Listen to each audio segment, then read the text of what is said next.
აშშ-ის ბიოლაბორატორიები, რომლებიც მუშაობდნენ საშიშ პათოგენებსა და ვირუსებთან, მართლაც არსებობდა და არსებობს უკრაინაში. აშშ-ის ეროვნულ დაზვერვის ხელმძღვანელმა თულსი გაბარდმა გამოაქვეყნა ინფორმაცია ამერიკულ ბიოლაბორატორიებზე მთელ მსოფლიოში, მათ შორის უკრაინაშიც. ამერიკული დაზვერვის ანგარიში მითებულია, რომ ასეთი ცენტრები თითქოს ხარკოვში, დნეპრში, ლვოვში, ვინიცაში, ჩერნიგოვში, დონეცკსა და ლუგანსკში იყო. და სწორედ იქ მიმდინარეობდა ანთრაქსის, ტულარემიის, ღორის გრიპის, ცხელების, შავი ჭირისა და სხვა დაავადებების გაუნწოვების შემოწმების შესწავლა. საშიმოლჯერს არა? მით უმეტეს ეს ემთხვევა იმ ვერსიას, რომელსაც კრემლი წლების განმავლობაში ავრცელებდა როგორც რუსეთის პროპაგანდას. ფაქტობრივად თულსი გაბარდმა გაასაჯაროა ინფორმაცია, რომელიც დეტალური შესწავლის გარეშე პირდაპირ აშშ-ის მთავრობის წინააღმდეგ არის მიმართული. და ამტკიცებს, რომ ამერიკელები უკრაინაში საშიშ ბიოლაბორატორიებს ქმნიდნენ ბიოლოგიური იარაღის შესაქმნელადაც კი. მაგრამ აქ საჭიროა სწორედ ყურადღებით შევისწავლოთ თემა და ყურადღებით წავიკითხოთ აშშ-ის ეროვნული დაზვერვის იმ ანგარიშს, რომ გავიგოთ რეალურად რას ამხელს ეს ანგარიში.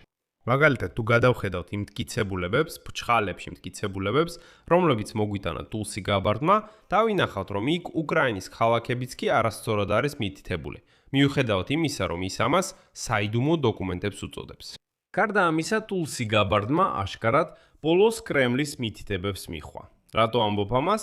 იმიტომ რომ ის უკვე 30 ივნისს ტოვებს თანამდებობას.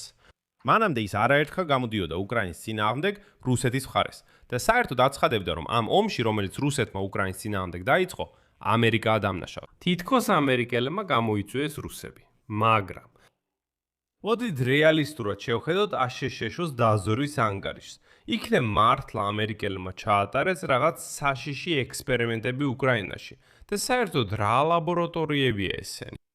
ჩემი სახელია ალექსეი პეჩი, მოდით ერთად განვიხილოთ ეს თემა, მაგრამ სანამ დავიწყებთ, გთხოვთ გამოიწერეთ ეს YouTube არხი, დაალაიკეთ, დაწერეთ ნებისმიერი კომენტარი და გამოიწერეთ ჩემი Telegram არხი Pechi News-ი. ბმული აღწერაშია ამ ვიდეოს ქვეშ. მოდით დეტალურად გავარკვევთ ყველაფერი, მაგრამ მოითმინეთ, რომ სწორად გავიგოთ რა ხდება სინამდვილეში. ეხლა დეტალურად, ეტაპობრივად განვიხილავთ ამ მთელ ისტორიას. ჯერ ფაქტებს მოგიტანთ, ამიტომ არ შეგეშინდეთ. თავიდან იქნება ინფორმაცია აშშ-ის ეროვნული დაზვერვისგან, იმ სახით, როგორც ის იყო წარმოდგენილი და შემდეგ უკვე დავიწყებთ მის ანალიზს. აშშ-ის ეროვნული დაზვერვის დირექტორმა თულსი გაბარდმა გამოაქვეყნა მტკიცებულებები, რომლებიც მისი უწყების თქმით მიუთითებს აშშ-ის მთავრობის მიერ ხანგრძლივ დაფინანსებაზე. 120-ზე მეტი ბიოლოგიური ლაბორატორია მსოფლიოს 30-ზე მეტ ქვეყანაში, სადაც ტარდება ბიოლოგიური პათოგენების კვლევა, რომელთა ნაწილი საშიშია. ამ ხილების მთავარი იდეაა, რომ წინა ხელისუფლება ჯო ბაიდენის და დემოკრატების სახით აშშ-ის გადასახადის გადამხდელების ფულს სხვა ქვეყნებში კვლევებში დებდა. აქ არ ვაპირებ ბევრი საუბარს პირდაპირ სიტყვასიტყვით და სრულად მოვიყვანთ ციტატას, რომელსაც თავადაც შეგიძლიათ წაიკითხოთ აშშ-ის ეროვნული დაზვერვის ვებგვერდზე. ციტირებ და თქვენ ეკრანზე ტექსტს ადევნეთ თვალი, რომ ჩემი მხრიდან ნებისმიერი მანიპულაცია გამოირიცხოს. მაშ ციტატა. რამდენიმე თვის განმავლობაში სადაზვერვო საზოგადოების დოკუმენტებისა და არქივების შესწავლის შემდეგ ეროვნული დაზვერვის დირექტორმა თულსი გაბარდმა გამოაქვეყნა ახალი მტკიცებულებები, რომ აშშ-ის მთავრობა მრავალი წლის განმავლობაში აფინანსებდა 120-ზე მეტ ბიოლაბორატორიას, 30-ზე მეტ ქვეყანაში. ამ ბიოლაბორატორიებს შორისაა უკრაინაში მდებარე ლაბორატორიებიც, რომლებიც შესაძლოა საფრთხის ქვეშ აღმოჩნდნენ მიმდინარე რუსეთ-უკრაინის ომის გამო. მაგალითად, ადრე სადაზვერვო საზოგადოება აფრთხილებდა, რომ აშშ-ის მიერ დაფინანსებული ბიოლაბორატორია უკრაინაში სავარაუდოდ ინახავდა საშიშ პათოგენებს და რჩებოდა მოწყვლადი რუსეთის მხრიდან თავდასხმის, დაკავების ან დაზიანების ხანგრძლივი საფრთხეების მიმართ. ამერიკელი ხალხისთვის აქამდე შეგნებულად იყო დამალული ამ ლაბორატორიების არსებობისა და დაფინანსების მტკიცებულებები. ამ აშშ-ის მიერ დაფინანსებული ბიოლაბორატორიების არსებობის, ისტორიის, მდებარეობისა და დაფინანსების შესახებ ინფორმაცია განზრახ ხმალავდნენ გავლენიანი ადამიანები, რომლებიც სრულად ამტკიცებდნენ, რომ ისინი არ არსებობდა და ყველა ვინც საპირისპიროს ამბობდა, უცხოეთის აგენტებად და ამერიკის მოღალატეებად აცხადებდნენ. ამერიკის მთავრობის მიერ დაფინანსებული ამ ბიოლაბორატორიების ბევრი მათგანი ამჟამად ან ადრე ატარებდა კვლევებს საშიში და მაღალინფექციური პათოგენების გამოყენებით, ზოგ შემთხვევაში კი პათოგენების ფუნქციების გაძლიერების სახიფათო კვლევებსაც. ეს ყველაფერი პრაქტიკულად ყოველგვარი კონტროლისა და ზედამხედველობის გარეშე ხდებოდა. აქ ბოდიშ გიხდით, შევჩერდები და ამას მაშინვე აღვნიშნავ. ეროვნულ დაზვერვის ანგარიში საუბარია პათოგენების ფუნქციების გაძლიერების სახიფათო კვლევებზე. აი ეს დაიმახსოვრეთ, ამ საკითხს კიდევ დაუბრუნდებით. გავაგრძელოთ ციტირებას. პრეზიდენტი ტრამპი აცნობიერებს იმ სერიოზულ საფრთხეს, რომელსაც ამერიკელი ხალხისთვის წარმოადგენს პათოგენების ფუნქციების გაძლიერების სახიფათო კვლევები. ამიტომაც 2025 წლის 25 მაისს მან გადადგა გადამწყვეტი ნაბიჯი და მოაწერა ხელი ბრძანებას ნომერი 14292, რომელიც წყვეტს ფუნქციური შესაძლებლობების გაძლიერების კვლევის ფედერალურ დაფინანსებას მთელ მსოფლიოში. კიდევ ერთხელ იმახსოვრებთ, ხო? ამ ფორმულირებასა და პათოგენების ფუნქციური შესაძლებლობების დეფინიციას დაიმახსოვრეთ. შემდეგ კი ASHS-ის ეროვნული დაზვერვის ვებგვერდზე მოყვანილია თულსი გაბარდის ციტატა. მიუხედავად იმისა, რომ არსებობს აშკარა პოტენციალი კატასტროფული გლობალური შედეგებისა, რაც შეიძლება მოჰყვეს საშიში პათოგენების კვლევას ბიოლოგიურ ლაბორატორიებში. პოლიტიკოსები, ეგრეთ წოდებული მედიკოსები, როგორიცაა დოქტორი ფაუჩი და სტრუქტურები ჯო ბაიდენის ადმინისტრაციის ეროვნული უსაფრთხოების გუნდში ატყუებდნენ ამერიკელ ხალხს ამ არსებობის შესახებ. ASHS-ის მიერ დაფინანსებული და მხარდაჭერილი ბიოლოგიური ლაბორატორიების შესახებ და ემუქრებოდნენ მათ, ვინც ცდილობდა სიმართლის გამშვალებას. ASHS-ის ეროვნული დაზვერვის დირექტორის ოფისი გააგრძელებს მჭიდრო თანამშრომლობას პარტნიორებთან მთელ მთავრობაში, რათა დაადგინოს, სად მდებარეობს ეს ლაბორატორიები, რა პათოგენები ინახება მათში და დაასრულოს საშიში კვლევები ფუნქციების გაძლიერებაზე, რომლებიც საფრთხეს უქმნის ამერიკელი ხალხის და მთელი მსოფლიოს მოსახლეობის ჯანმრთელობასა და კეთილდღეობას. შემდეგ კი ASHS-ის ეროვნული დაზვერვის ვებგვერდზე წერია. ეროვნული დაზვერვის დირექტორმა გაბარდმა გასცა ახალი მითითებები დაზვერვის საზოგადოებისთვის, რომლებიც ავალდებულებს გააფართონ ინფორმაციის შეგროვება ამ ლაბორატორიებსა და დაწესებულებებზე საზღვარგარეთ.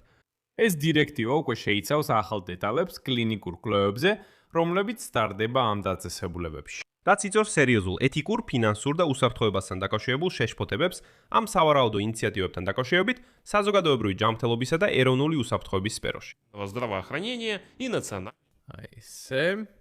ამ განცხადების გარდა ASHS-ის ეროვნული დაზვერვის ვებგვერდზე მოცემულია დოკუმენტის 4 გვერდი, სადაც აღნიშნულია, რომ ასეთი ლაბორატორიები 30 ქვეყანაში იყო.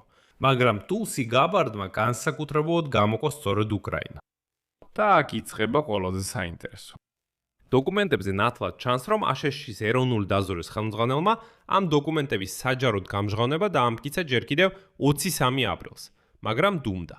და აი ეს უჩვეულო ნაბიჯი. თულსი გაბარდმა ეს ნაბიჯი გადადგა სულ რამდენიმე დრით ადრე, სანამ დატოვებდა ეროვნული დაზვერვის დირექტორის პოსტს. აღნიშნა, რომ დირექტორი ხელმძღვანელობს მთავრობათა შორის უწყებას, რომელიც შეიქმნა ASHS-ის სადაზვერო უწყებებს შორის ინფორმაციის გაცვლის კოორდინაციისთვის. და საერთოდ თავიდანვე არ იყო გასაგები, რატომ გაასაჯაროა გაბარდმა ეს ინფორმაცია. და თითქოს დღემდე გაუგებარია, რისთვის სჭირდებოდა ეს მას. ეხლა კი გადავიდეთ იმაზე, რა ლაბორატორიები იყო ეს და მართლაც იყო თუ არა ისინი საიდუმლო. წინასწარ გეტყვით, ლაბორატორიები იყო, მაგრამ ისინი არასდროს ყოფილან საიდუმლო. საქმე იმაშია, რომ მრავალი წლის განმავლობაში ეგრეთ წოდებული ერთობლივი საფრთხის შემცირების პროგრამის ფარგლებში ASHS-ის მთავრობა მართლაც აფინანსებდა ცივი ომის დროინდელი კვლევითი პროგრამების დაცვის ცელობებს, რომლებიც ძირითადად დაკავშირებული იყო საბჭოთა კავშირის ბიოლოგიური და ქიმიური იარაღის ტექნოლოგიების განვითარების პროგრამებთან. თუ მოკლედ და მარტივად ვიტყვით, ამერიკელები აფინანსებდნენ პროგრამას იმისთვის, რომ კონტროლის ქვეშ ეჭირათ ის პროგრამები, რომლებიც საბჭოთა კავშირმა ცივი ომის პერიოდში შეიმუშავა. და აი დარჩენილი საბჭოთა ობიექტების ნაწილი სად მდებარეობდა? კიევში, თბილისში, რაც ასევე ცნობილია, და სხვა ადგილებში ყოფილი საბჭოთა კავშირის ტერიტორიაზე. და აი თქვენთვის ძალიან საინტერესო მომენტი. საქმე იმაშია, რომ დონალდ ტრამპის ადმინისტრაცია მაისში მართლაც აუგრძალა ამერიკელების ფულის ხარჯვა მსგავსი კვლევებისთვის ორგანიზმების მოდიფიკაციაზე, მათი ბიოლოგიური ფუნქციების გასაუმჯობესებლად, ისეთ ქვეყნებში, როგორიცაა ჩინეთი. რა სიტყვით ამაზე? ანუ დიახ, ამერიკელები აფინანსებდნენ გარკვეულ ბიოლაბორატორიებს ჩინეთში, მაგრამ ჩინეთზე თულსი გაბარდი დუმს. ის ამბობს, აი უკრაინაში იყო. დიახ, და ეს სულაც არ არის საიდუმლო, რომ ASHS-ის მთავრობის ისეთი სტრუქტურები, როგორიცაა თავდაცვის სამინისტრო, უკვე დიდი ხანია აფინანსებენ საზღვარგარეთულ ლაბორატორიებს, რომლებიც ატარებენ კვლევებს დაავადებების სფეროში. ამაში არაფერია სუპერსაიდუმლო. ეხლა დაუბრუნდეთ ტულსი გაბარდს და მის განცხადებას, რომ ყველაფერში ჯო ბაიდენია დამნაშავე. რუსეთი დიდი ხანია იყენებს ბიოლოგიური ლაბორატორიების თემას, რომლებიც თითქოს ბიოლოგიური იარაღის შესაქმნელად მუშაობდნენ.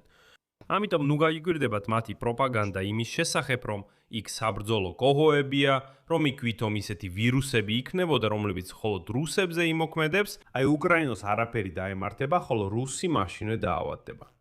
ეს იმდენად სულელურად ჟღერს იმ კონტექსტში, რომ რუსეთში რამდენი ხალხია, რამდენი ეთნოსი ცხოვრობს რუსეთში. Როგორც შეიძლება გენური მოდულის შექმნა, რომელიც იმოქმედებს მხოლოდ რუსზე, ხოლო ბურიაძე იმოქმედებს.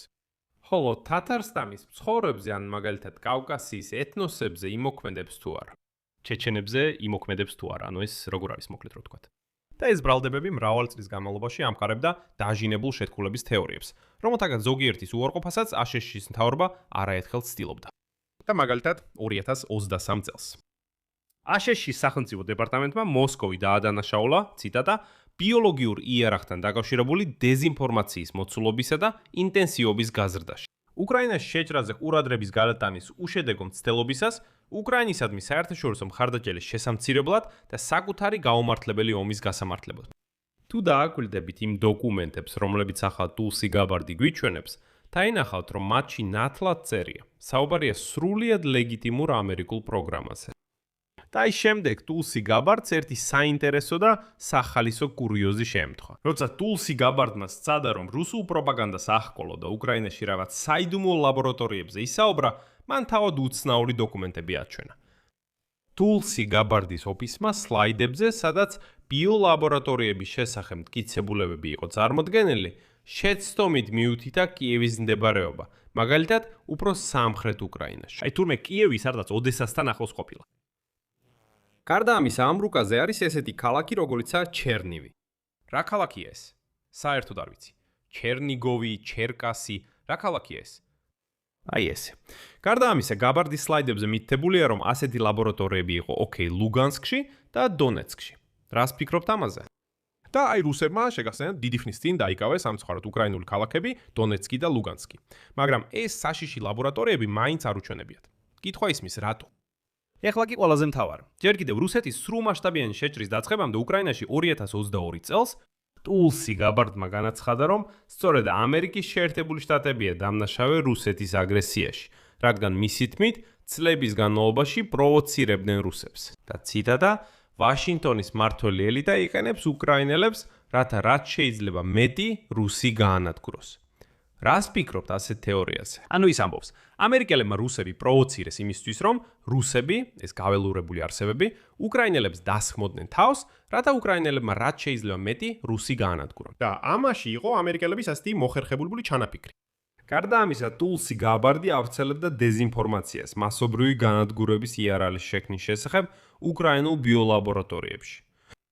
მაშ, არის თუ არა უკრაინაში ეს ლაბორატორიები? მეგობრებო, დიახ, არის.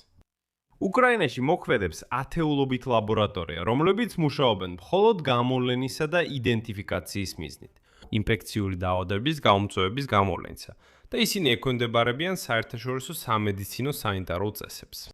დიახ, ამ ლაბორატორიებში მართლაც მუშაობენ საშიშ ვირუსებთან და აი თქვენთვის შოკის მომგვრელი ამბავი. დიახ, ამ ლაბორატორიებიდან ზოგიერთს მართლაც იღებს ფინანსურ და სხვა სახის მხარდაჭერას ამერიკის შეერთებული შტატებისგან, ევროპის კავშირისგან და მსოფლიო ჯანდაცვის ორგანიზაციისგან. ზუსტად ასე ხდება მსოფლიოს ბევრ სხვა ქვეყანაშიც.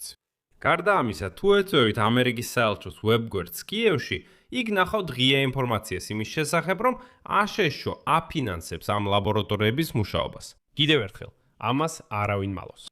გარდა ამისა, 1990-იან წლებში საბჭოთა კავშირის დაშლის შემდეგ ამერიკის შეერთებულმა შტატებმა დაიწყო ბიოლოგიური საფრთხის შემცირების პროგრამა, რათა შეემცირებინა ბიოლოგიური იარაღთან დაკავშირებული რისკები, რომელიც დარჩა ისეთ ქვეყნებში, როგორიცაა უკრაინა და საქართველო, საბჭოთა კავშირისგან მემკვიდრეობად.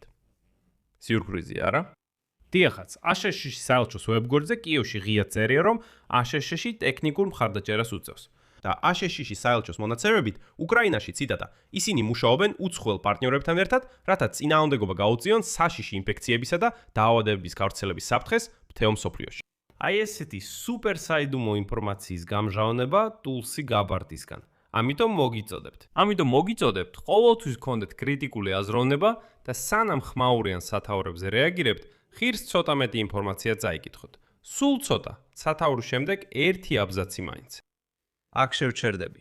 თქვენი აზრი და დასკვნები დაწერეთ კომენტარებში ამ გამოშვების ქვეშ, გამოიწერეთ ეს YouTube არხი და აუცილებლად დაალაიქეთ ეს გამოშვება. და მეგობრებო, გამოიწერეთ ჩემი Telegram არხი Pechi News-ი ბმული აღწერაშია და თუ გსურთ ამ YouTube არხის მხარდაჭერა, შეგიძლიათ ეს გააკეთოთ ნებისმიერი დონატის საშუალებით.